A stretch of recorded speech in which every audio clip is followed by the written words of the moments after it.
The dark side of Rio de Janeiro.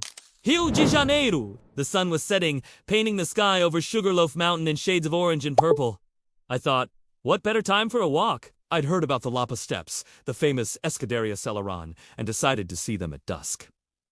Big mistake. The tourist crowds had thinned out, and the area was getting quiet. Too quiet. I was so busy taking photos, trying to capture the perfect shot of the colorful tiles, that I didn't notice the atmosphere shifting. I turned a corner, heading up what I thought was another part of the steps, and suddenly I was alone on a dimly lit side street. The sounds of the city felt distant. That's when I saw them! Two guys just leaning against a wall, watching me. Why did my stomach just drop like a stone? They didn't look like typical thugs from the movies. They were young, dressed in regular clothes, but their eyes were locked on me. One of them subtly lifted his shirt, just enough for me to see the handle of something tucked into his waistband. My blood ran cold. He didn't say a word. He just nodded toward my phone and my camera bag. My mind raced. Should I run? Scream? But where would I go? The street was a dead end. I remembered every travel warning I'd ever ignored. Don't wander off the main path, especially at night.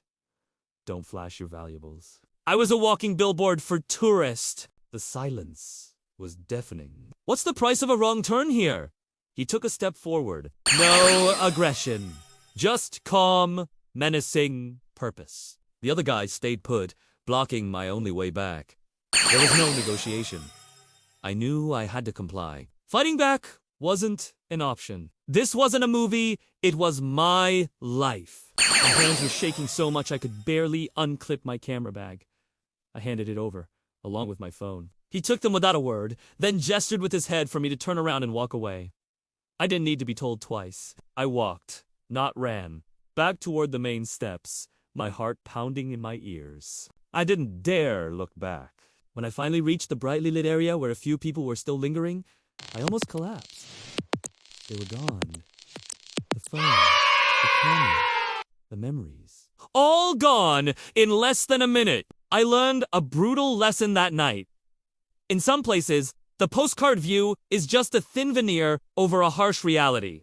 Your safety is worth more than any photograph. You have to understand that when someone has that much control, your only move is to give them what they want and walk away. I later found out I'd stumbled near the border of a favela, where police presence is complicated and outsiders are viewed with suspicion. The locals know these boundaries! They know which streets to avoid after dark, which corners are unofficial checkpoints. The real deal of Rio, away from the beaches and Christ the Redeemer, is a complex world of poverty and survival. For many, targeting a naive tourist isn't personal. It's just a transaction in a world with few opportunities. The advice I got from a sympathetic hostel owner was simple but life-saving.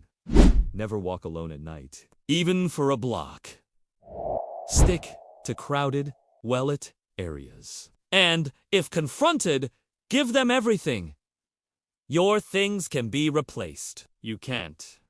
It's advice I'll carry with me forever. Being aware, respecting the local, unspoken rules. And prioritizing your life over your possessions is the most important travel skill you can have. For US, Canadian, and Australian citizens visiting Brazil, here's the current situation. For a while, Brazil had waived visa requirements for tourists from these countries. However, as of April 10th, 2025, that policy is changing. Tourists from the United States, Canada, and Australia will once again need to obtain an e-visa before traveling to Brazil. This is due to a shift back to a policy of reciprocity. So, if you're planning a trip, make sure to check the latest requirements on the official Brazilian consulate website and apply for your e-visa in advance. Don't get caught out. Stay safe, and thanks for watching!